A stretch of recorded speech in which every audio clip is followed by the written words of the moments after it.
Welcome to the Coach and Coach podcast. Your favorite two coaches. We are back, and we are in effect tonight. A Friday night special. That guy right beside me is the offensive guru, the guy that got everything planned out for us today. I'm just gonna follow the plan, and I'm just gonna signal in the plays. That guy right beside me is our offensive coordinator. He is Coach Benji, and I am the defensive coordinator. My job is simple: keep points off the board. Come on back to the sideline. I don't wear a headset. I don't wear none of that stuff. I'm Joe Lee Dunn. I call blitzes, and that's all I do. And we make up the Coach and Coach podcast. Make sure if you're following us on TikTok right now, hit that screen. It don't cost a thing to hit that screen. Make sure let us know that you love us in here. You hit that subscribe button. Make sure that you don't never miss an episode or any video that we post on TikTok. If you're following us on Facebook right now, hit the follow button. Comment. We'll try our best to respond to our comments tonight. And if you happen to miss the show, and you should never, ever miss a show, but if you do, you can catch us. You can catch the replay on Spotify, Apple Podcasts, or wherever you get your podcast. Coach, what's going on, man? Friday night, no lights. Yeah, Friday night. Hanging out. Good to be here. Tune in to a little Ole Miss baseball later, trying to get the series win today. Ole Miss women's basketball rolled today. Man, did they? So cruising into hopefully a nice weekend. We're 7 days from spring football starting, and life's good. It's nice and warm outside. We were gonna be live yesterday, but my sinuses, y'all didn't want to hear all that. So doing much better today. Glad to be here on a Friday night. Well, I've been fighting wasps all day long, and went to mow today. And once I opened the shed, they came after me, and I got a lot of cardio running from the wasp. And but I sprayed them down, brother. I got them knocked down, and now I'm just waiting for them to rebuild themselves, and I'm gonna have to fight them again another day. But it's mowing season, man, and not a fun time. But I was telling my friend the other day, you get old when mowing is exciting. I love it.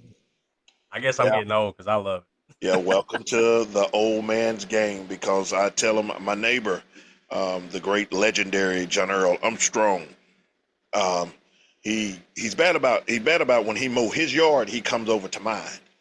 And I told him to stay out my yard. So usually when I mow mine and he's nowhere around, I go mow his. Because if you're like us, we want to mow our own yard. You take away what we can do. So we fight each other week after week to see who's gonna mow whose yards first. And he beat me to the punch a couple of weeks ago. I kept telling my mother, it's time to mow. No, it's too wet. And then I'll come home one day and he unmowed my yard. But that's all right. We'll battle the whole summer. And I plan on getting the upper hand on him, because he likes to fish a lot. So when he go fishing, I'm gonna mow his yard. So he better be aware. I mow yards. That's wild. I don't know how I'd feel about somebody else mowing my yard. I really do. I enjoy it. It's also like I like the landscaping, and I told Carrie that once this last cold snap was over with, I was going to dive into that pretty hard, and I think we got our last cold snap. It's going to be like 80, 85 tomorrow, I think. Yeah. So it's time to get out there and make everything look nice. I try to compete for the non-existent Yard of the Year award on this road. Well, I got baseball duty tomorrow, so I will be at Otis. I don't know what's the name of the field. Otis Logan Field. Yeah, I'll be at Otis Logan Field tomorrow. The Bruce Trojans take on South Pontotoc Cougars. I think at 11 JV and 1 o'clock varsity game. So that's where I'll be at tomorrow. Hopefully it won't be too hot, but got a long week ahead of me next week. Powerlifting championships are next weekend, so I'll be in Jackson Friday, be in Jackson. I'll be in Jackson Thursday night, be in Jackson Friday night, and we'll wrap it up at Sunday. The girls lift on Fridays. The guy, well, we only have one guy, Maury McCain, who got a golden opportunity. I told him today, I said, I'm a team guy. I usually don't go for rings, but I said, man, if you win the state championship, we'll do whatever we need to do to help you get this ring. Because right now, I'm taking whatever I can get right now. And I hear you. If he can win a state championship and he can leave his career, he can say he got one. So we gonna push to get it. But I think we are taking 6 girls. It's not out of the realm of possibility that we couldn't take it down, but we'll definitely have to place in some different areas than we did in the North half. But once again, kudos to Coach Winters. One thing she lives in Jackson. When it comes to powerlifting, if East Union was nowhere in our vicinity, she would be probably a 4-time state champ. But East Union, who I think, Coach, this is what's crazy. You know who the last team to win 2A? Bruce. Yeah. Every since 2015. Bruce won it in 2015. East Union have won every state championship on girls since 2016. And it is irritating. I don't care what you do. They still keep on winning. And I'm supposed to be the powerlifting guy, so I don't know. But Got to figure that out, Coach. But we would have won. We dethroned them in 2016 with the guys because at one point they were the one that was winning all the boys championship outside of Council City, and then we dethroned them in 2016 with that group that we won the state championship with. So exciting time. It's a lot of people. If you're not into it, it's a long, boring day. But I'm a powerlifter, man. I love it. And I love. I always liked doing the. I never coached it, but I always enjoyed sitting at the table and you got to put the numbers in, and because then I always thought it was fun. You kind of knew what everybody needed.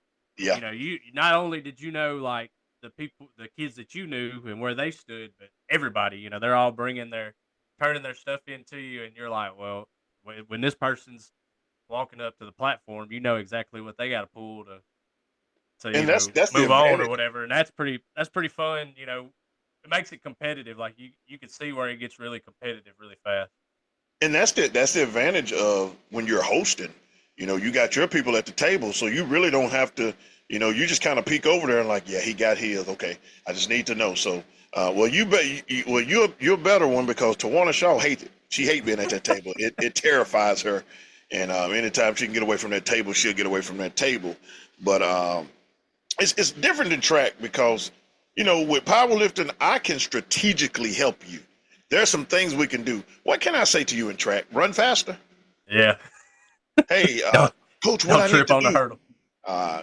Coach, see, I blame you. No. I blame you, Coach. That video is still circulating to this day. To this day. We were talking, and that video is still circulating, and it's your fault, Coach.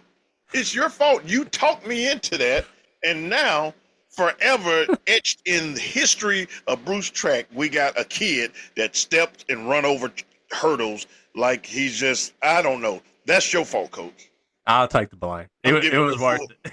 It was a good full blame over that. Anytime you leave your post to come see somebody do hurdles, that's when it's time to go home, man. Yeah, but I'll take the blame for it. But I tell you what, though, Coach, the Columbus trip came up the other day. I was having a meeting and we was talking about where we was going to go, and it was consensus. They was like, we're not going to Columbus, are we? And Coach. The thing is, when I tried to explain to the people what happened, it was a perfect storm that happened perfectly. The moment some kids got to fighting, and the moment they started fighting, the starter gun went off. So it made everyone think that they were shooting. Yeah, that's a good story time. Like it was the weirdest coincidence. and then when we get to McDonald's, and one thing about it, I know this guy. I know this guy. And even in his text message, I can hear his voice. And I get a text from him that says, Coach. I knew then. I said, nope, I'm not answering it because I know it's something stupid going on in McDonald's. And I could just hear him, Coach. No, I don't want no part of it. I'm going to stay on this bus. I'm not coming in there to see what stupidity going on because I knew something when I saw the text. I said, yep, this is something stupid and I'm not finna get in it. I know him.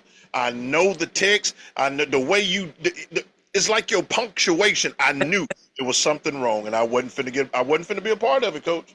I knew y'all had something going in there. I wasn't finna be a part of it. You got to enlighten me on this because I don't remember this part. But Coach, y'all was at McDonald's in Columbus, and apparently somebody had the wrong food in McDonald's, and they started going off. And oh yeah, I do remember that. Yeah. I stayed on the bus because once I saw that message, I said, you know what, I'm not gonna do this. I'm gonna let him handle that, and I'm not about to be a part of it. But you know, Coach, that's the thing, man. I tell high school kids all the time, man, you're not going to remember your wins and losses. You're not going to remember who you beat. You're going to remember all the stuff that you did while you was going through that process. So I tell them, man, slow down your process. This stuff don't last forever. No. You know, as coaches, we keep building stories. You know, as fans, we can keep building our story. Your story ends very quickly. And there's a story behind why we got that side door in the weight room is sealed. But we'll talk about that another time. It was somebody on your team that they had to seal off the back door because he kept running out of it. I hope he's listening to the show right now. Boy, I can't wait till he a coach one day. He gonna get everything back. But that was the good old time. But Coach, man, let's dive right into it, man. You know, the Ole Miss football is about to start spring football, and man, it has been, well, no, I can't say it's been the talk of the town because, Coach, one thing about it, it's been a strange thing because you don't hear from the head coach. That's different in Oxford. It is. You really, unless it's a shark emoji during portal season, there's nothing really going on. And Pete Golden kind of told you that, and it's been quiet since. I don't even know, like, are we just going to say the Tulane prep was his introductory press conference? Yeah, he still haven't been introduced as the Ole Miss head coach. Well, his first presser, because I think media availability, I need to see a calendar because I think next Friday will be the first. I had it pulled up and then March 27th, and March 27th is a Friday. So that will be the first time that we've heard from him since. But only players semifinal. Only players will be available on Fridays to the media.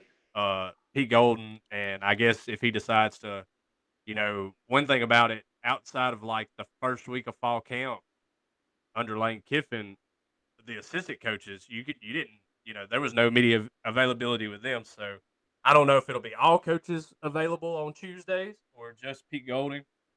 So I guess it'll be the following Tuesday will be his first media availability. So I guess, do we call that the introductory press conference? Because like you said, we haven't heard from Pete Golden since the semifinal. Well, I guess signing day, but did he really? He didn't talk.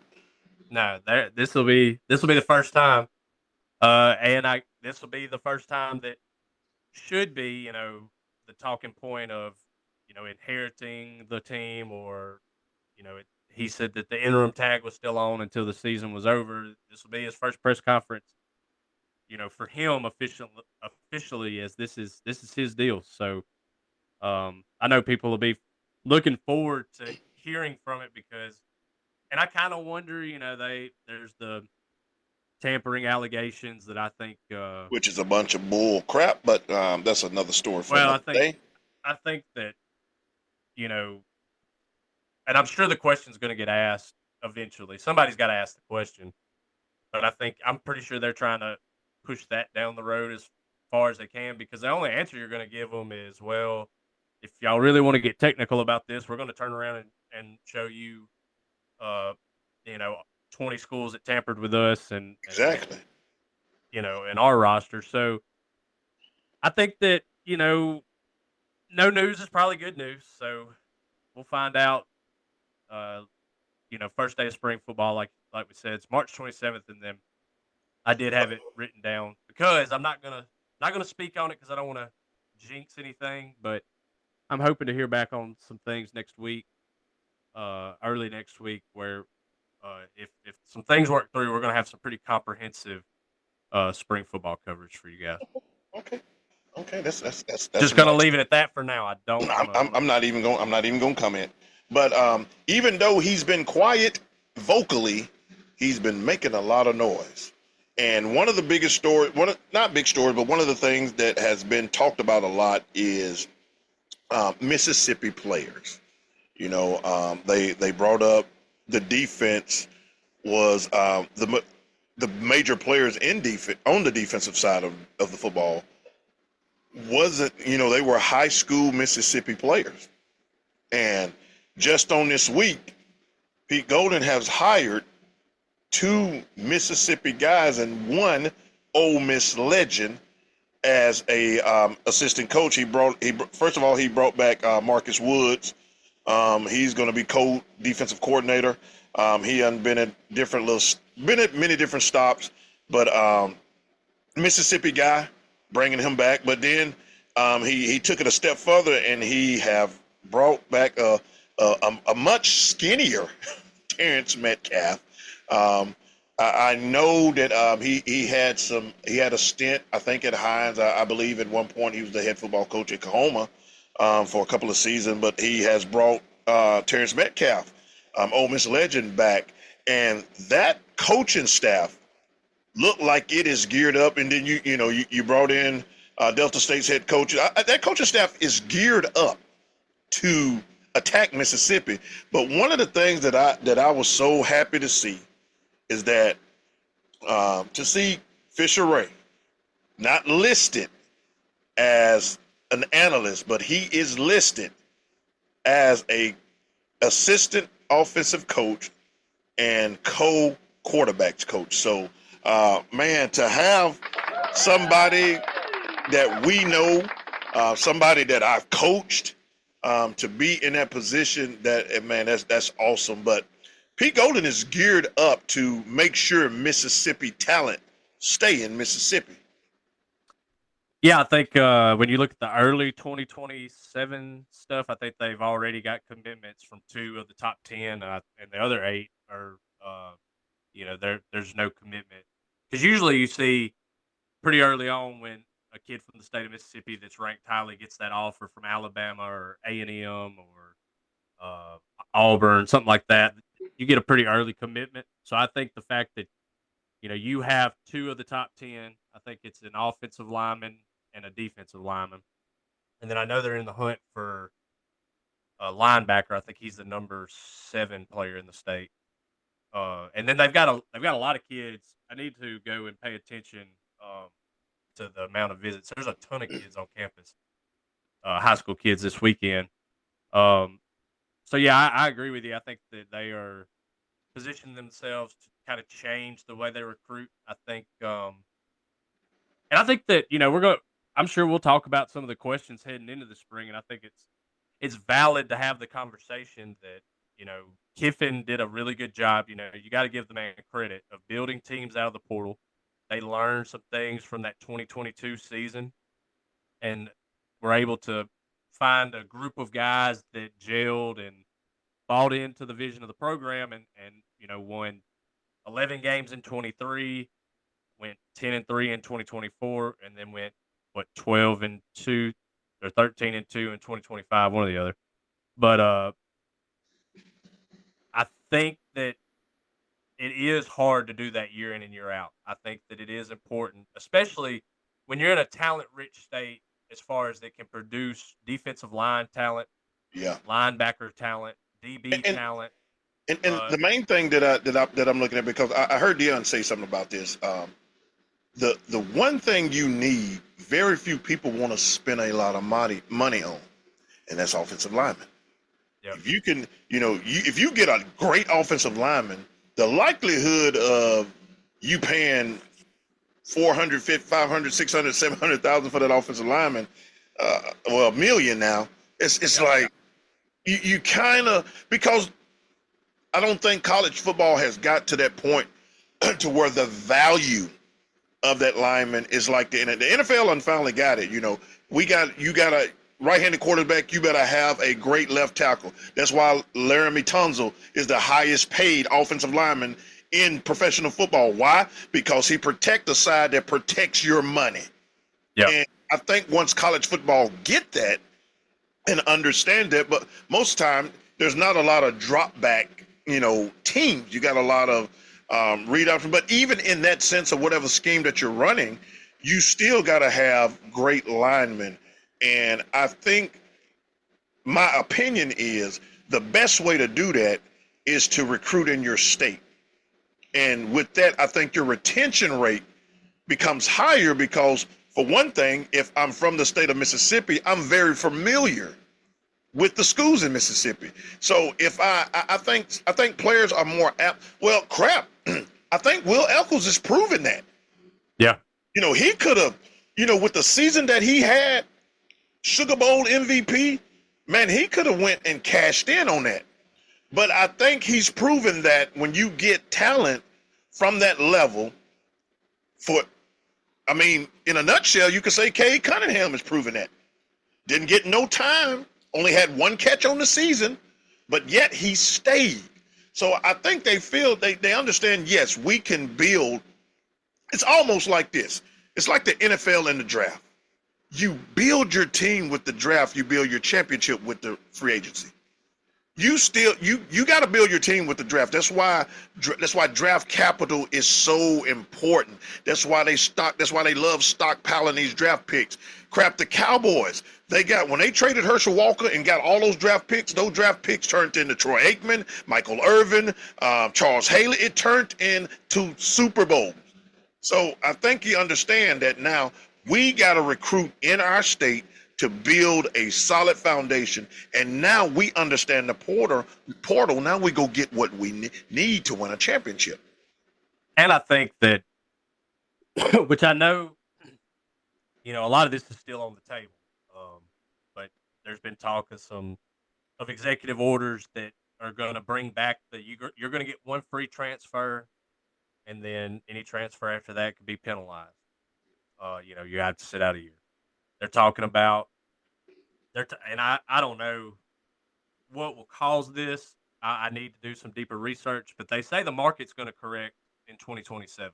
That there was a huge front loading of the 2025 rosters, so that there was all this money sitting here in 2026, and for the transfer portal class of 2026, well, it's not going to be the same way. You're having to spread that money out. So now, when 2027 comes around, there won't be this stockpile of money that you can just go out like a lot of teams did this year, including Ole Miss, coming in with the number 2 portal class.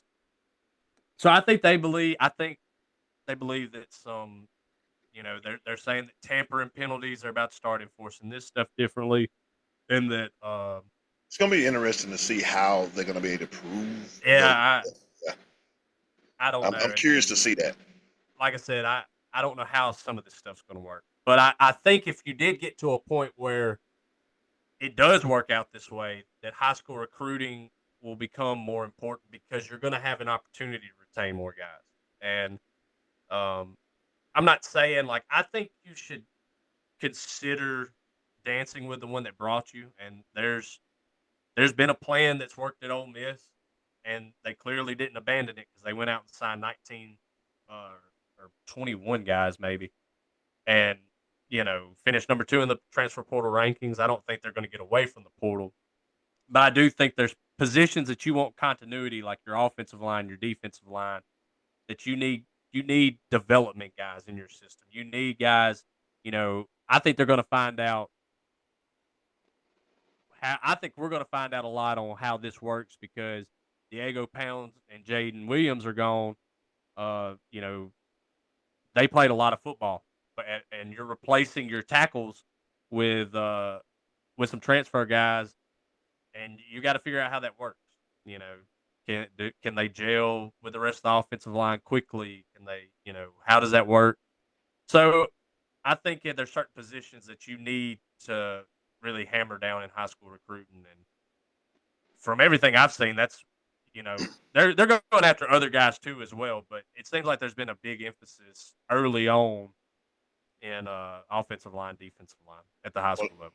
well, most definitely, depth on the defensive line would have really helped in that semifinal game. And they were so gassed on that final drive that crap. I mean, I hate that we used people use that video, but I don't know if anybody ever played at a high level and for a long amount of time. And the video that surfaced of Harris, not sitting down, but Harris was tired. Yeah, Like, and even if he was up, he wasn't going to catch Wentz going into the end zone. I mean, he was already leaning the wrong way, but it was just wore out. And I do believe if you get Mississippi or with Frank Wilson, you get Louisiana, because regardless of what that's going on in Louisiana, Frank Wilson is still they love Frank Wilson in Louisiana. If he go into somebody's living room in Louisiana, the likelihood of him getting that commitment is going. I mean, you can do all the bells and whistles that you want, but it comes to a point to where parents are wanting some continuity. They wanting some, there's some coaches' track record ain't very good. They might yeah, have a good record, but their track record ain't very good. And so Frank Wilson is still it got that plug in LSU, and I mean not LSU, but in Louisiana, and that's important as well. But a couple of things that's spring football as we do you anticipate a lot of reps from the main guys? I think you're going to have to on offense just because you lost at a receiver, you lost Wallace, Stribling, and Lee, and Daquan Wright. I mean, Deuce Alexander's the only returning pass catcher that played a ton of snaps for you. So I think you're going to want a chance to work timing and things with your quarterback. I don't know if you'll see Keywan Lacey do very much. I think that I think this is your going to be. offense. I think they're going to really try to find his Robin. I Yeah. think they got to find you. You Well, got to. they have a ton of backs. Like they signed, there's a bunch of backs. So I don't know. It's been so quiet. He had the hamstring deal. I'm sure he's fine by now. But like, how far do you want to push him? Yeah, In the that spring. soft tissue, them soft tissue injuries, man, they are irritating, and you don't know when they're gonna pop up. You really Yeah. don't know. And then I think they have to play or get as many snaps with offensive line guys as possible because you got to find the right combination. You got Carius Kern, who I think if they had it the way they wanted it in their perfect world, he plays right tackle. But a lot of analysts and writers and people around the program think that he'll be the left tackle. And then I think in a perfect world, they're hoping that either Enoch Wangoy, or Tommy Kinsler the fourth can kind of step up and play that left tackle position. But I don't know if that's going to be the perfect world. So I think you need snaps and reps to figure out where you're at there. But there is one thing that I think people don't realize, and I think this is where college football is moving. If they ever wanted to fix the calendar, is they have these guys all summer. They have them. They're around the building almost 365 at this point. Yeah, I'm sure that there's things they can do in the summertime to figure some things out. But it is a chance to strap it up and kind of just see where you're at. You've got you know a short period of time to kind of figure out. We'll blink and September will be here, and this is as much as I do think there's improvements on this roster from where it was a year ago, uh, you still have to find some continuity, find out where guys fit, find out rotation pieces, find out how things are going to work. So I don't know if you're going to waste a whole lot of time. I think they'll get after it. They'll get after it a little bit this spring. So going to the receiver side of the receiver room is full with a lot of new talent, but there's one in particular it was a question for me all year. A lot of people I talked to, and I think maybe because we knew the kid, we saw him his freshman year. We saw how talented he was, and how usually kids that's built up like that, you see a regression. Well, he never did. Like, he continued every year to get better and better. Do you see them pushing the envelope? I don't want to say force feeding, but making a very, very conscious effort to make sure Cade Cunningham is a part of the game plan. I think he'll see the field. I don't know. I don't know if he's going to be like a starting wide receiver. You don't know these. Outside of what you. Because they brought in a lot of talent on the receiver side. They brought in a lot of talent, and then you really just don't hear anything outside from the players outside of the. I thought the playoff access that we had to hear from players, that's the most we had heard from anybody in 5 years. Yeah. So you just don't know. Now I do think he'll play. I don't know how much, but Winston Watkins was kind of the first freshman wide receiver that under Kiffin that really we ever saw play and he wasn't a starter. He did play a lot as a role player, but he's really the only freshman we ever saw come off the sideline and play immediately. So I don't think it has anything to do with the fact that maybe he wasn't particularly ready. But in a tempo offense where you're not subbing a lot, you've got to be one of those frontline guys to get on the field. Now, I do think, in a second year where the offense doesn't change much, he can be a guy that comes in and out. And I actually think the tempo is going to be faster with John David Baker at offensive coordinator than Coach. I remember Charlie Wise Jr. I saw A.J. Brown in Starkville. I saw him in the state championship. Saw D.K. Metcalf at Oxford. Saw him at different track meets, saw him at state championship. It's hard for me to say that Cade Cunningham does not have he has that A.J. Brown attribute. Big, physical. When he catches the ball, he turns into a running back. Like, he is that type of player. And, like, for whatever reason that he didn't get on the field last year, don't know why. You made a point that not very many freshmen played under Lane Kiffin. I know once you go get out, you go get portal guys. When you're his guy, you're his guy. Matt Corral was a great example of that. When you're his guy, and I think if Austin Simmons wasn't severely injured, I remember, I think it might have been week 2, week 3, you said Austin is his guy.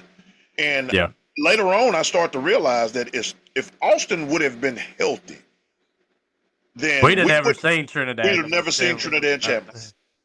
We saw a lot of interceptions, and because he made that decision, he would have stayed at quarterback regardless of how he played.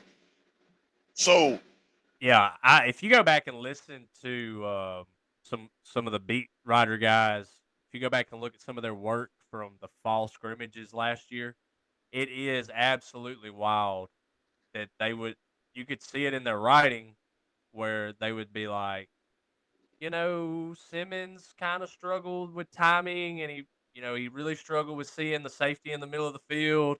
But the offense kind of moved with Trinidad Chambliss. But I don't think if Simmons is healthy, I think he would have started, 13 games, because I don't think they were a playoff team with him at quarterback. And I believe he was legit hurt, because I'm with you. I think he would have got his position back. And then if I he wouldn't have think been hurt. by the time he was able to come back, you were just in a position where, you could not, you Yeah, couldn't. you bench him, then you're showing your card. You are sabotaging. Then we can speculate all we want at that point, but you bench Trinidad with the season that he was having. Then oh yeah, you are trying to sabotage this team because it made no sense. It was a couple plays that we didn't understand why Austin Simmons was coming in the first place. Trinidad was a runner as well. Why do you bring him in to do what? He is Yeah, a dual threat quarterback. Why would you bring Simmons in to do what you can do with Trinidad? Kiffin had some weird, or Charlie Weiss, whoever, had It was some Kiffin. weird, weird Kiffin red make the zone final stuff anyway. decision. Coach, I am convinced he loves to troll this situation, but he makes the final decision when it comes to offense. I truly believe that him and Pete kind of butted heads because Pete wants to run the defense like he wants to run the defense, and I think it was a lot of time put on offense, and I just feel Lane will do that and make the little tweets about, I talked to the blah, blah, blah. The way he did John Rice Plumlee, it just irritated me, but he makes the final decisions on that. And I just feel like if Austin would have been healthy, Austin was his guy. And, sometimes pride can get in the way of success. And I've been a victim of pride. I'm pretty sure a lot of coaches have, but that's just I feel like that it would have stayed like that, and I want to see the kid get the reps this spring. I want to be able to see because I'm going to follow him closely this spring. I don't know why, maybe because I know him, not know him personally, but because I've seen him. I'm going to follow his progressions closely because I want to see what was missed. One of the main things that had been talked about with men's basketball was it wasn't the money that was the issue. It was a bunch of misevaluations. The money went to the wrong places. So, is he really that guy, or maybe he's not a college player? Because there are a lot of great high school players that just couldn't be a college player. The game was just different. I don't see him being that. Now, I'm not saying he's A.J. Brown. I'm not saying he's DK. Them guys came in polished. Some people could say, well, DK had an advantage, his father, blah, blah, blah, but AJ didn't. AJ didn't. So, and AJ had a choice. He got drafted in baseball as well. So I'm curious to see how they plan on using Cunningham, because I do believe he got elite talent. And like I said, once he get that ball in his hand, that guy's a different type of kid. Oh yeah, and I think he'll play. I mean, when I was doing my notes for spring, his name made the list. I think that he's on the list of guys that they've got to figure out how to work into the rotation. If he's not a starter, you got to figure out how to work him into the rotation, get production out of him. And then if he is if he works his way into the starting lineups, then I think he took a jump that they might have not expected when they were in the recruiting process in the transfer portal. But and I'm sure that he'll get plenty of opportunity, and I'm sure that you know with the frame that he has and the ability, there's got to be something that he can do. So hopefully, I like Mississippi guys getting their opportunity, especially at the skill positions on offense, because you just don't see it a ton. Outside of uh, DK and AJ, I don't know many at Ole Miss specifically Yeah. that's just gotten the opportunity as of late. So I hope it works out. Well, before we move to the defensive side of the ball, let's go to the most important position on the offensive side of the ball, and that's the quarterback position. Now, we thought that we were past the whole NCAA thing, and it's back in the forefront. how do they play this in the spring? Do they really just, let's prepare Deuce Knight now, just in case? Or is it just, hey, let's stick with the plan and let's roll with what we had set? Well, they have till, is it April 7th to give him the answer on the appeal? I haven't checked. I haven't They looked want at it done. They want it done in plenty of time for him, because if it gets appealed and they deny his preliminary injunction, he's really on the clock for the draft. Like, you're running out of time. I because believe that. there's no way possible if even in April is way too late for an NFL team to make an evaluation to spend a draft pick on a kid. That's why I I don't see. believe. Well, that's why I believe that this is going nowhere.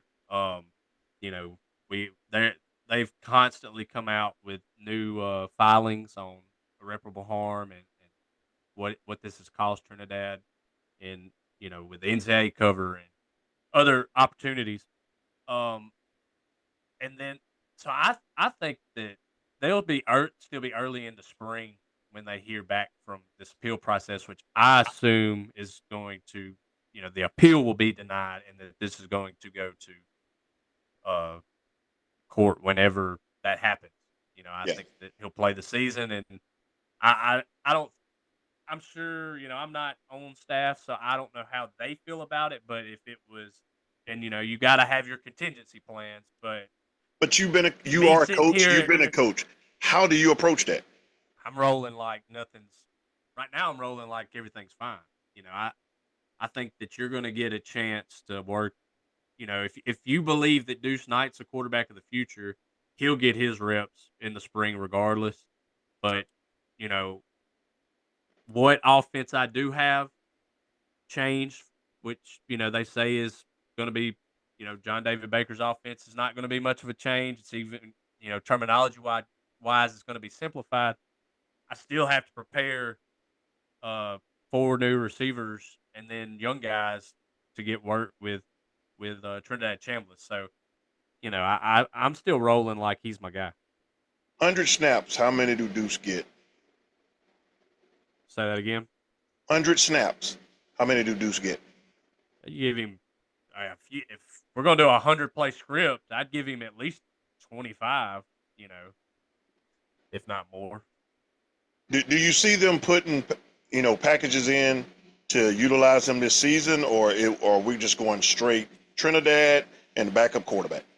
Well, it's weird to me. Like, if he's the quarterback of the future, because you got to think about it like this, Coach, because it's a money game. If it's me and I and it's in my control, he don't see the field, because anytime he steps out on that field and produces, his value goes up. Yeah. So, I know that that's probably not, But the coach, fans' way that's of what looking we at in. it. But That's what the fans need to know that. That's where we in now.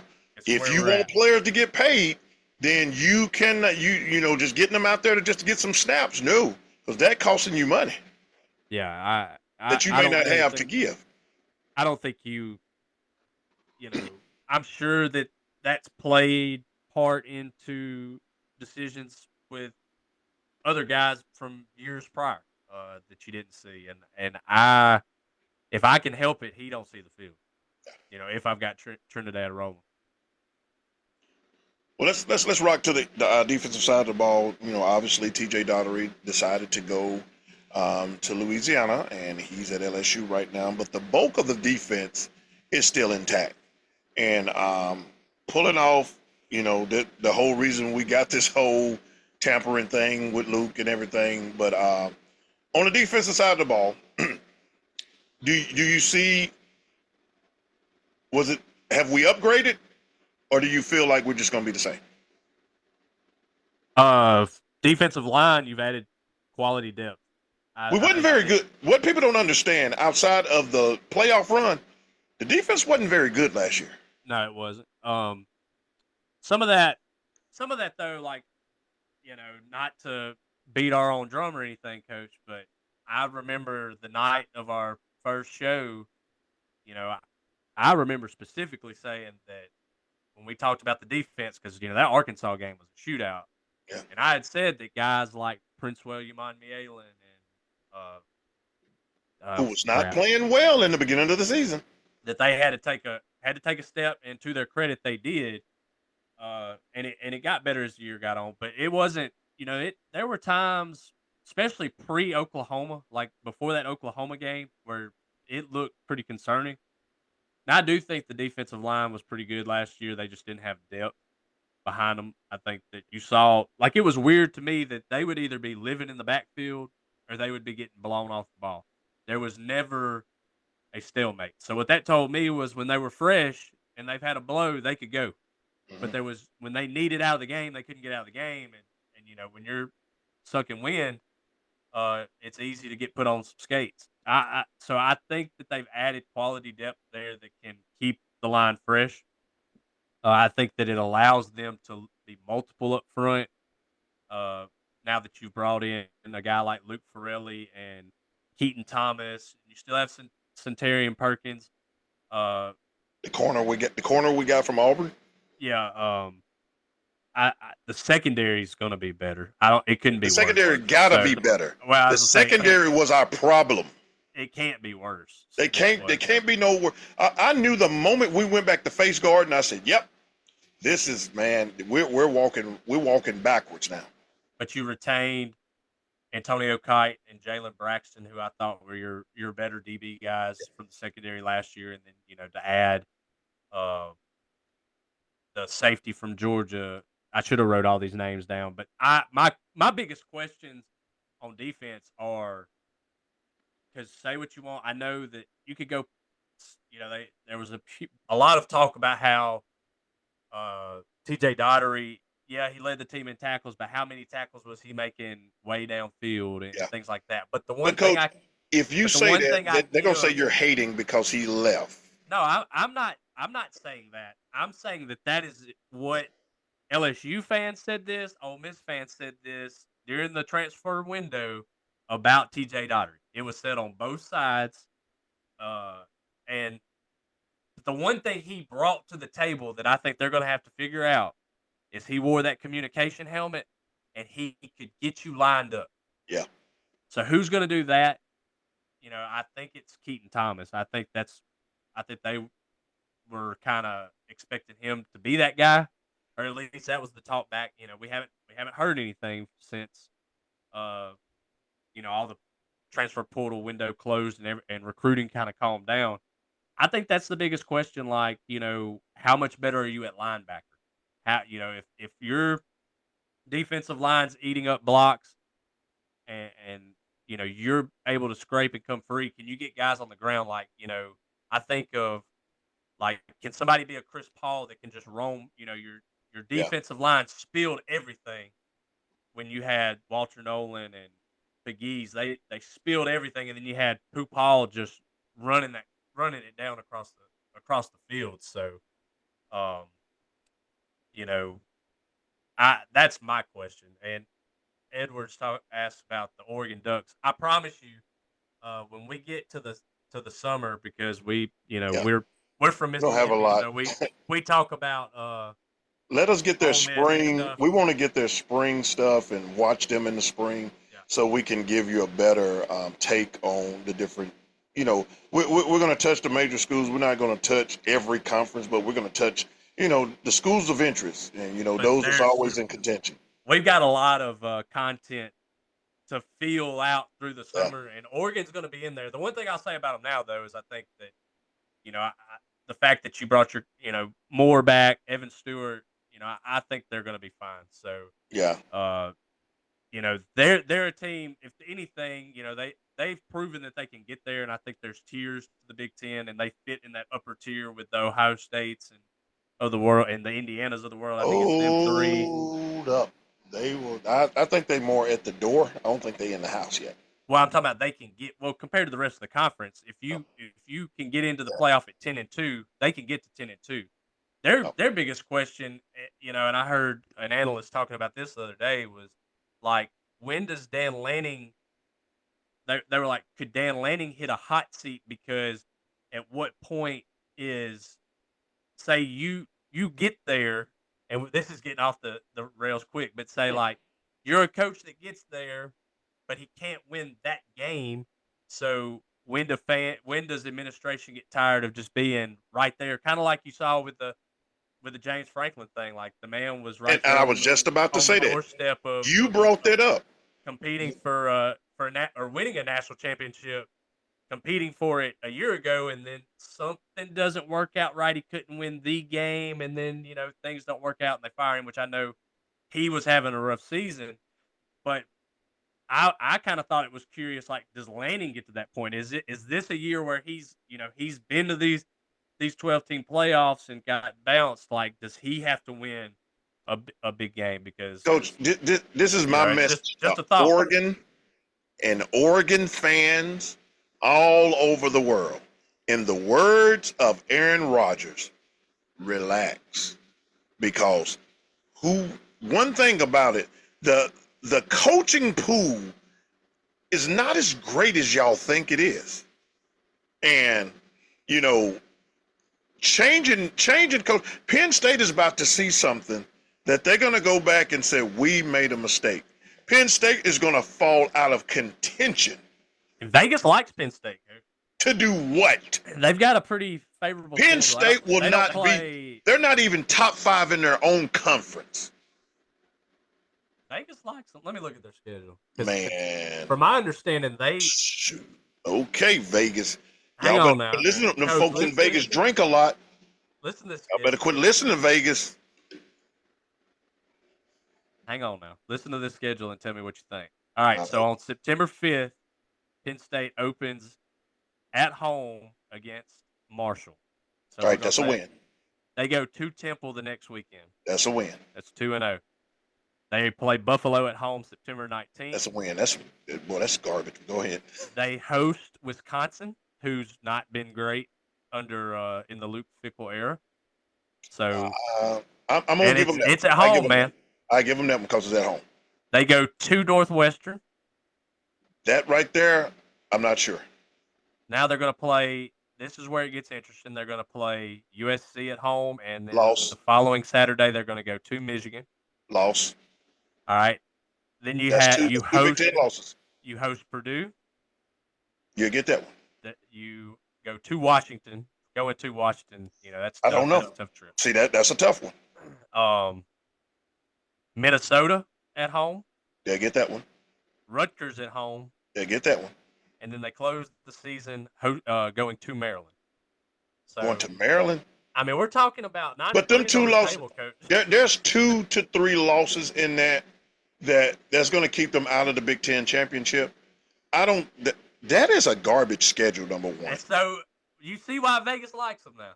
They've got a schedule that is a garbage schedule. Big Ten ought to be ashamed of themselves. If you are a Big Ten supporter, you cannot be excited about that schedule right there. This is why. And Coach, let me get my little rant on. let me get. I'm like Obafemi now. Let me get my stuff. Let me get my strut together. Let me walk up to the mic. This is why you cannot compare SEC and Big Ten. That is a Big Ten school that you just heard maybe 2 losses. Now you tell me what SEC school is going to run into a schedule like that in their conference. In their conference. There's not there. The closest thing to it was, if you wanted to say, because I'll be objective where I can be objective. It's like catching Mississippi State and Kentucky on your schedule. That's just 2. That's just 2. That's just 2. And that's then, just 2. We just named a full conference of teams that they can get by. There's no SEC school, and thing is, you're not just going to go to Starkville and just win. You can't really do that. I don't care how bad they play. It's hard to play them stupid Alabama. If they can go to Washington and win that game, 10-2 is on the table for them. And that still won't be enough to get in the Big Ten championship. Yeah, but in a 12-team playoff, they are not getting in a 12-team. Not with a schedule like that. There's no way. what if you beat, say they They would have to lose beat you. They would have to beat USC. That's what I'm saying. Say they give them a loss at Washington, but they beat USC. Do you look at them differently? Or they beat Michigan? Do you look at them differently? If they went to Michigan and beat them, I would. Michigan's LSU is. I mean, USC is coming to them. Yeah. Beating it, you beat them out. Now, if you go to Washington and beat Washington, and you got the either Michigan or USC, then maybe I'm looking at that. But it's just that schedule is so. And this is why they'll be 4-0 going to hosting on October 10th. They will be 4-0 hosting USC. There's no doubt about that. Man, and this is why, man. You got me want to let me look at Ohio State. You got me want to look at their schedule now. Let me pull up Ohio State's. But part of this, Coach, has to do with the fact that conferences are getting bigger. If you're going to have 20 teams in your conference, which they have 18, but if you're going to have so many teams in your conference, it's hard to get schedules to match up when you only play 9 conference games, and that's not a Big Ten thing. You're going to see it with Is the Texas game still on with Ohio State? Yeah, it's still on. So you got Ohio State playing Ball State. I give them. You're playing Texas. At least you're trying to play somebody. Because that game will be in Austin, won't it? That's the second. Yep. Then you got Kent State. You got Illinois. You got Iowa. You got Maryland, Indiana, USC, Oregon. And Michigan. That's a good schedule. Tougher schedule. Ohio State have a tougher schedule. I would, with that right there. Okay, Ohio State. I give you your props because you're playing talent. You're playing some good teams. And then you go to USC, you go to Indiana, you go to Nebraska. So Ohio State, kudos to y'all. Y'all ain't running from the smoke. But that crap that I just saw with Penn State, man, get out of here. Then I'm going to look at Oregon's schedule. Because the argument for the SEC going to 9 conference games was so that they could afford an extra loss, and get playoff teams. Let me tell you this is what Mississippi State got to deal with next year. They play Louisiana Monroe. They go to Minnesota. Then they have to go to South Carolina. They play Missouri. They play Alabama. They go to LSU. They play Oklahoma. They play at Texas. They play Vanderbilt. They play Auburn. They play Tennessee. They go to Ole Miss. You tell me somebody in the Big Ten got to deal with stuff like that. All right, let's go through theirs again because we don't. 9-3 in the SEC ought to get you in the playoffs. Let's go over states again. All right, they got Louisiana Monroe. So they'll be 1-0. They go to Minnesota. I'm not sure about that, Coach. I'm just looking at I ain't looking at what their record gonna be now. I'm just looking at how tough their schedule is. Coach, that's we're in the state of Mississippi. That's one where I think this is the year that he's gonna have to if he don't do it this year, he's gone. He's gone. He's gone. He can't. He's gone. I don't think he can lose to Minnesota.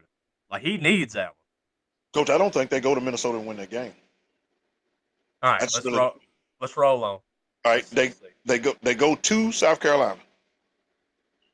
They're not beating South Carolina at South Carolina. Yeah, I'm gonna give them that's the toss up because I don't think South Carolina's gonna be very good. I think they get Missouri at home. They're losing to Missouri. Not if Austin Simmons is the quarterback, but anyway, all right. They got Alabama. That running back coach, Ahmad Hardy. That joke run now. They get Alabama at home. That's a loss. Okay. They go to LSU. It's hard to play at LSU. That's a loss. They get Oklahoma. That's a loss. They go to Texas. That's a loss. Vandy, I'm not, good year. Vandy might be breaking in a true freshman quarterback. Good year, Vandy. I'm not buying that if he's going to save his job, I think it's a game. Is it in Starkville? What, the Vandy game? Yeah. Yes. He needs to win that one if he's going to save his job. Okay. He get Auburn in Starkville. That's a game that in year 3 you've got to beat a year one rebuild Auburn. I think if he's going to save his job, he's got to win that one. Coach, they got 3 straight games before the Egg Bowl that, Coach, he's going to have to win all of them. That's Vandy, Auburn, and Tennessee. You get all 3 of them at home. So he gets Tennessee at home too? He gets Tennessee at home. He get those 3 games. He get Mississippi State get 3 games at home. He cannot lose. I don't care if he is going He can't lose neither one. He can't lose to Minnesota. He really needs to beat South Carolina. If he beats South Carolina and he wins the games he's supposed to win, you're supposed to beat that Auburn team. You're supposed to beat. I think you have to beat that Vanderbilt team. That would get him to 6-6. Could that save his job? I kind of feel like he'll beat Vandy. Like I said, I'm not sold on Vandy. I think they had a great year this year. It was an unbelievable year. I mean, I think that was an anomaly. I think it was the Pavia effect. I think he just made everybody up their level of play. I don't think this quarterback is going to put them at that level of play. And I think I'm not going to say they're going back to the old Vandy, but I just don't think they're going to be that dominating figure that they was, the team that beat Tennessee. I don't think they'll be the team. I think those games they're going to go back to losing.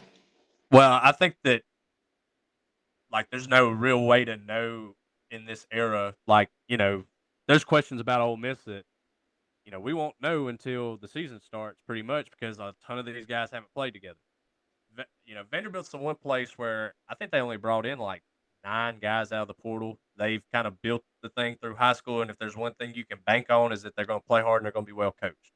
Is that good enough to go 10-2 again? I don't think so, but I think they're going to be competitive. They're going to be a hard team to beat. I think you're going to, they've got a chance to, get you. So I think it's a game that if you're going to get them in Starkville, in year 3, if you're going to save your job, and like I said, we've got. I don't think 6-6 is enough. 6-6 is not enough, Coach.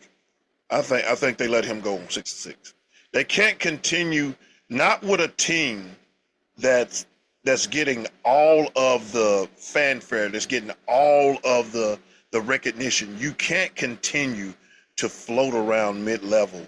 You have to make a move for your organization. You can't sit back and go 6-6. With the level of investment that they have, and it would be, because what did they go 5-7, 5-8 last year? Does I think 5 save his job? The only way he saves his job, Coach, they would have to be at least 7-5,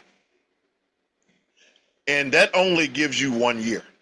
I don't think that's an extension type of season.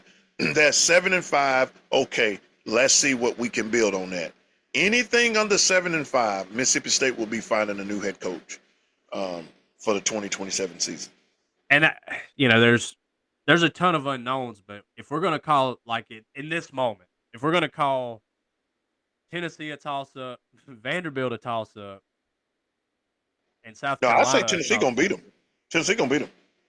Well, I'm just saying, I think if you're going to give them a lot, then I can't get you to 7-5.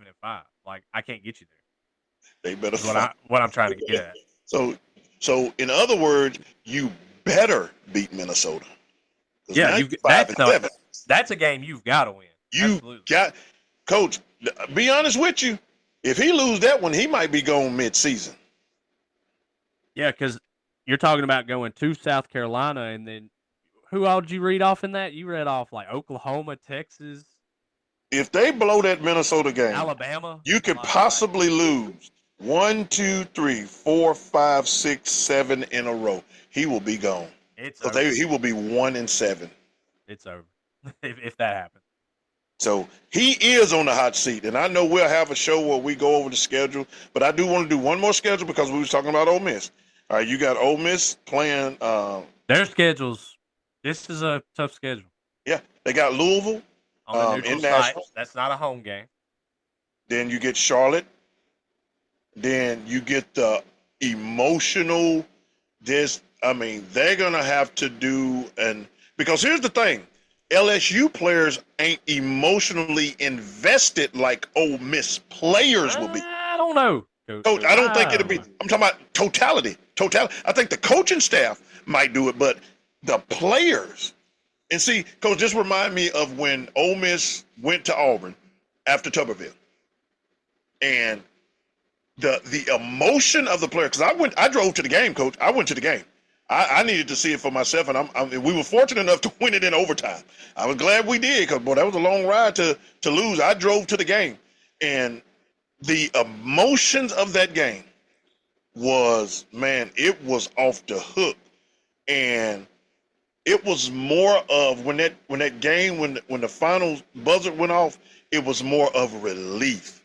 Like, whew, I'm glad we got this game. I don't know what Ole Miss, if Ole Miss drops that LSU game, can they emotionally handle the immature Kiffin? Because he's going to have a field day with it. Oh, yeah, it's going to be bad. He going to have a field day with it. It's going to be bad. So when you know that's on the horizon, it's already, your fans are going to be there. It's going to be packed out.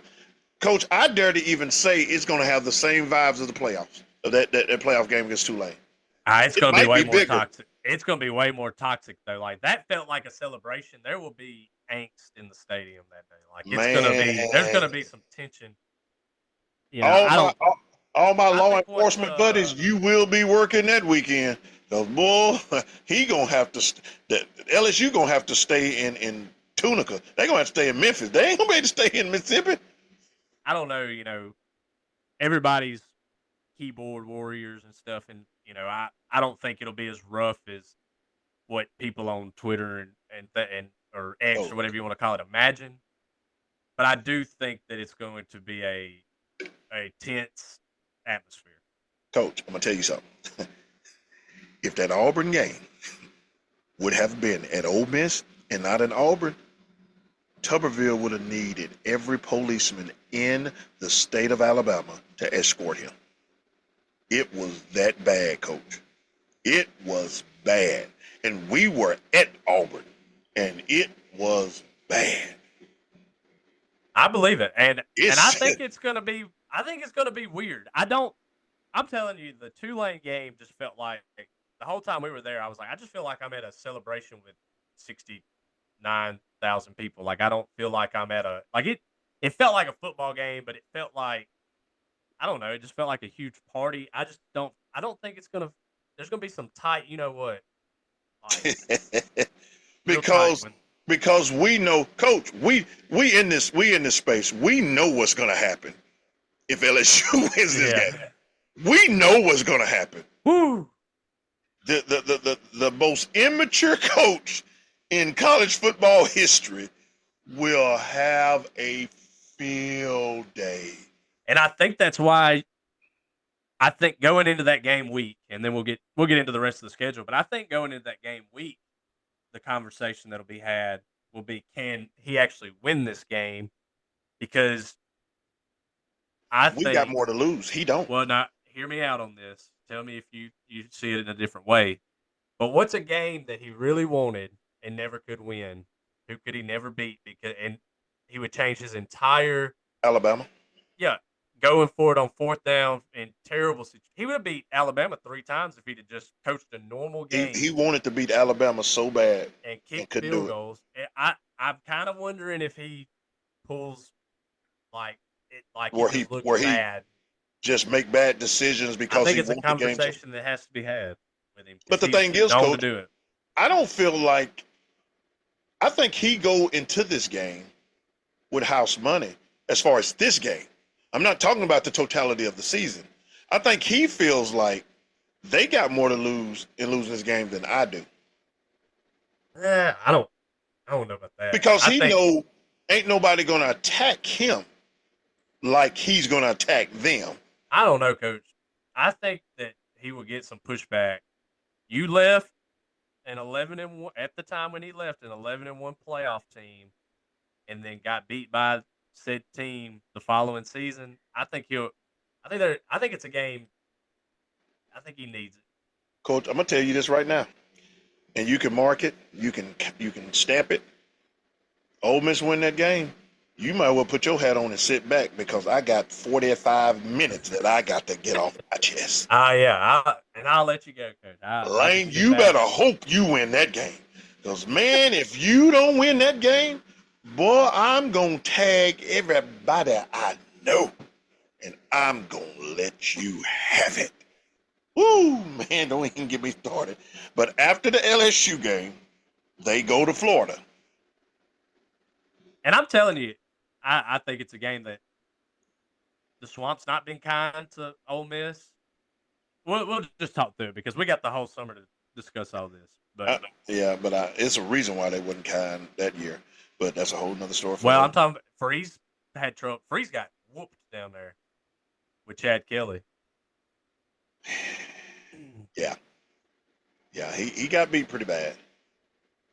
But Tebow we did block a kick. We did block the beat kick Tebow. down there. We beat Tebow in the Swamp. We blocked the kick. Won Tebow his championship because he said We're not losing again. You won't see nobody else work. So Florida fans, you ought to thank us because we won your national championship. Because I don't know what it activated, but it activated Tebow mania because he said you'll never see another man work as hard as I do, and he walked on into a national championship. They off after the Florida game. They go to Vandy for the. They go to Nashville for the Vandy game. You get Missouri at home. We go to Texas. Coach, it's a tough stretch now. You get Auburn at home. You get Georgia. Why is Georgia still on our schedule? We get Georgia at home. We go back to Oklahoma. You get Wofford and you get Mississippi State. Coach, that is a difficult schedule. It is. I think like Texas, Auburn, Georgia.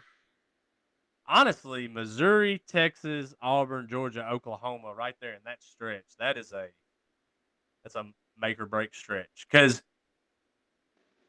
if you get to the break at 3-1 or 4-0, you're feeling okay. You don't get another break either. That's it. After you play straight through after that. Yeah, that's This is one of them situations where I need to get to 11-1 and 10-2, and I y'all can have the SEC championship. I need a break. Yeah, and that's a schedule. You know, a lot of people said last year that if Ole Miss would have lost a game, like say they would have lost the Florida game, said they would have lost the Mississippi State game, had a letdown game, could they get left out at 10-2, kind of like Vandy did? Vandy got left out at 10-2. That's a 10. I think that 10-2 with this schedule. Oh, you in? There's so 9-3 at this schedule, you ought to be floating on in because this is rough. This is. I hate I looked at it now, Coach. This is tough. I don't even want to talk about football no more. This is a tough schedule, Coach. This is a difficult schedule, man. I mean, you got two teams that were in the playoffs that you're playing, and once again, Big Ten. I'm sorry, you don't play a schedule like this. Outside of Ohio State, you don't play a schedule like this. We just only named two teams in the state of Mississippi. These other teams got to deal with each other. Y'all don't play, so you can hate on the SEC all that you want. But one reason why we run out of gas in the championship, we've been done tow each other up during the whole season with our physical style of play. They can get on now with that. Coach, man, I don't even want to talk about football no more. And I was gonna say I'm trying to find the. I'm depressed now. Good Lord, man. Let's go to baseball. That doesn't hurt my feelings, man. What? Who make the schedule? I need to talk to them. They need to do what you did when you left, Bruce. Get us the right schedule, man. LSU, Mississippi State, and is it Auburn or Oklahoma? Oh, no, it's Oklahoma. Oklahoma's locked. Those are permanents for the next 4 years, and then the rest of it will rotate. Oh, boy. So at least next year, it's my understanding. I think next year, I don't think Georgia will be on your schedule. but I don't know. Alabama probably be back. We're way too far out. So, yeah. If Georgia off, I'm pretty sure Alabama will be back. Oh man, Chad, I'm stressed right now. I didn't know the schedule was like that. And see, Penn State, I can see why you're excited. You don't play nobody. So if I'm a Penn State fan right now, I'm just sitting back. Ooh, I can't wait till the season start. Yeah. Hope you lose to Washington. Well, Coach, man, let's get to some Ole Miss baseball because that rubbed me the wrong way.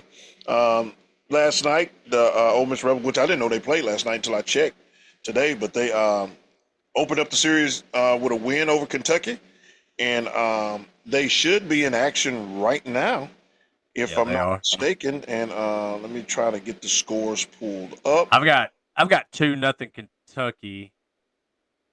In what inning? We're in the last update I've seen. It was in the 4th. But Hudson Calhoun had 7 Ks through 4 innings. Coach, I didn't mean to cut you off. The NCAA is on a roll right now. They suing everybody. I just saw on NCAA is suing DraftKings for trademark infringement. Lord, the NCAA just suing everybody right now. Good night, man. They're tired of being sued. They're like, well, I guess that's how they make their money back. Let us go sue somebody. Yeah. But definitely, if you get this series win, you go in. You'll be 1-1 in series. That'll be huge. That'll be big. And I think I would much rather them go on and get it tonight, and play for the sweep on tomorrow. But who is pitching tonight, and what's your take on tonight? Well, Hudson Calhoun started. Cade Townsend left early. He's your Saturday guy that has a six pitch mix and is projected, I think, as the number 8 pick in the MLB draft this year. Or some people had him as high as number 8. But he left in the second inning of the Texas game last week with shoulder tightness, mild shoulder strain, and was a game time decision today. They did not leave it off the table that he could throw, but with your series moving up from usually it's Friday, Saturday, Sunday, they moved up to Thursday, Friday, Saturday. That's one less day of rest. It's also a week after suffering from a mild shoulder strain. I think that it was best to kind of let him sit out. So Hudson Calhoun got the start. He's usually Hunter Elliott's bridge. So usually Hunter Elliott starts on Friday or Thursday night, your ace. And Hudson Calhoun's is the guy who comes in after him to get you to the closer. And has been really good this year. Is 1-0, 3.86 ERA, and 16 innings, 16 in the third, I think, coming into the night. And got the start. The last that I looked had 7 Ks through 4 innings. We had made some errors behind him. Kentucky got two runs off of them, and that you gotta help, especially when you play a team like Kentucky who's going to put the ball in play and they're going to run. They're going to try to steal bases, bunt, keep the ball, do the things opposite of what Ole Miss does. They small ball it where Ole Miss tries to hit the ball out of the yard. You got to play good defense and help your pitcher out because they are going to put the ball in play. But, last night you did what you had to do. You shut them down. Like Hunter Elliott was excellent, 6.1 innings, 6 strikeouts, only gave up 4 hits. He was able to land, I think this was the first time since May of last year that he was able to extend into the 7th inning. And a lot of that had to do with he was able to land his fastball. He was able to, we had seen his starts this year where his pitch count got high and he had to rely on his changeup early. And, he got through the lineup being able to land the fastball and then have the pitch off of it for the swing and miss with the changeup. He worked the cutter really well. Thought he was really good last night. And then Taylor Reid comes in and throws 2.2 to finish the game, strikeouts 5 of the 11 hitters he faced. And you only use 2 pitchers on a Friday on the opening night of your series. Your bullpen's fresh. You really got the arms the rest of the weekend to go after the series. You need the series, to at least get to 3-3 in SEC play with Mississippi State coming to Oxford. next weekend. You don't want to lose the next two. You're kind of digging a hole early because Yeah. it's Ole Miss may have the hardest baseball schedule. I think I saw where it was the most in the country. They faced the most teams that were preseason ranked in the top 25. So, um, it's a big weekend. I don't know what Keith Carter's doing over there. Like, I mean, what are you doing, Keith, with these schedules, man? We need to suffer. Well, he's not in control of the conference stuff, Yeah. but hey, I will say this though. We had talked about the offense and how they had struggled. I thought last night they looked a little better. We had said that you need a guy like Braden Randall to step up, Hayden Federico to step up. They both had multi-hit games last night. Becerra, just smashing the baseball right now. He may be an All-American before it's said and done. He had his fourth multi-home run game of the season last night, and then it's still a problem though. Ole Miss was 2 of 14 with runners on base, 1 of 6 with runners in scoring position. They could have blew the game wide open. They had bases loaded, 1 out in the fourth, I believe, and you had Furness swung at 2 really bad pitches, went down 0-2, fought back to a full count, and just stared at a pitch right down the middle. And then we had a weak ground out to third base that you got, that inning you didn't get anything. You had bases loaded, 1 out. So there's still some problems, but Austin Foley had a big hit last night. He was really struggling. He had a double. And then, like I said, you got some multi-hit games out of some guys that you need to be able to put the ball in play and move runners around, and they did that last night. So maybe the approach is starting to change a little bit, and they can get back to at least 500 in conference play after this week. Well, hopefully we get that series tonight. I know Ole Miss women did what we thought that would. Boy, my tongue went somewhere else. They did what we thought that they could do. I knew Gonzaga wouldn't be able to deal with the defensive pressure of Ole Miss, and that's what it was. They just kept putting. They put a lot of pressure on Gonzaga, and they was never ever in the game. And Ole Miss takes the game 1 series. I mean the opening game, field of 64, and advances to the field of 32, beating Gonzaga 81-66. And so Ole Miss is, everything is starting to iron out and look pretty good on the whole level. And big series, hopefully we pull off the series going into that Ole Miss series. Going into that Mississippi State series, because you definitely, it would look great if we could sweep Kentucky, but if we can get the series win and get a series win over Mississippi State, then I think that's going to fare very well, because now the deeper and deeper each weekend we're getting closer and closer to, we want to be in that conversation for regional host site. You want to be in that conversation, so you have to get these series wins under our belt, especially with the teams that we're playing, to make sure. Would love to be in that top 16 and get super regional, but I think the only time we hosted a super regional was because one of the ranked teams had lost, if I'm not mistaken. I don't think we've been ranked in that top 16. Well, it's top 8 for the super regional. Top eight. What I meant. I'm thinking about basketball. So I don't think we've ever been in that mix. I know we were able to host one year, and we won the first game against Miami, and Miami took the next 2 games. So I don't know what they were. I don't know what they were when they hosted Virginia in 2009. I can't remember that far back. I don't know what seed they got for that one. I do remember hosting Miami in the Super Regional.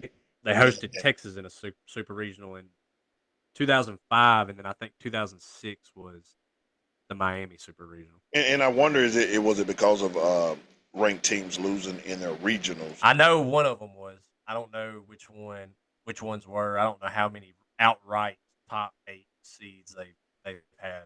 That's something I need to look into.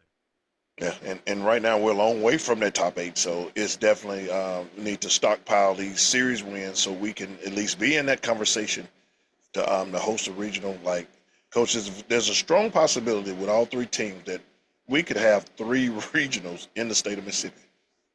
Yeah, I think Ole Miss can get to 15 conference wins. I think 15 and 15 they would host. 14 and 16 they're with their schedule. 13 and 17 might get in, but 14 and 16 you'd be comfortably in. I think 15 wins would give you a host for a regional. I think 16 would give you or 17 would give you a super regional host. Braxton, I'm trying, Braxton, give us one more give us one more segment, man. We'll go ahead and get off on this. But hey, Braxton said he ready to eat, man. but But you know, that's all we got. Ole Miss, and we definitely. I do want to touch on. There's another subject that Coach will wait and touch on it another night, man, because this conversation was getting good. I do want to brief WWE real quick before we get off. You had an opportunity to watch Raw. And man, when I say the opening was one of the most, Coach, I've been watching Raw a long time. And that opening was one of the best openings I have saw on Raw, I think, ever. Without just somebody just coming back, but to combine to, first of all, to put Oba over like they did.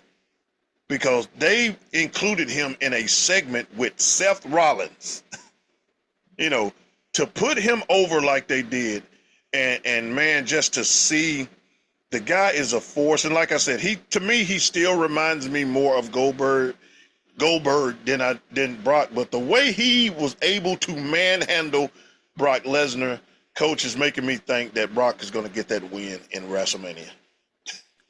Yeah, I'm with you.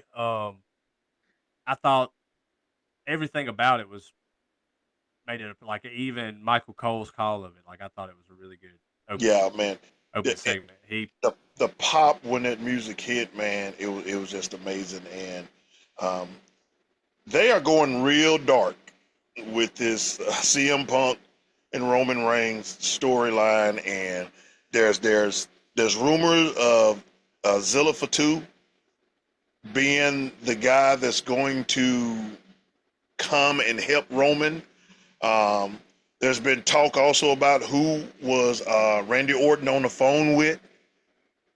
So wrestling has more than one royal family. It better not be what's his name, Hugh Heisner or wherever it was, because you had this box for I don't know how long, and then he comes out putting curses on people. It better not be that route.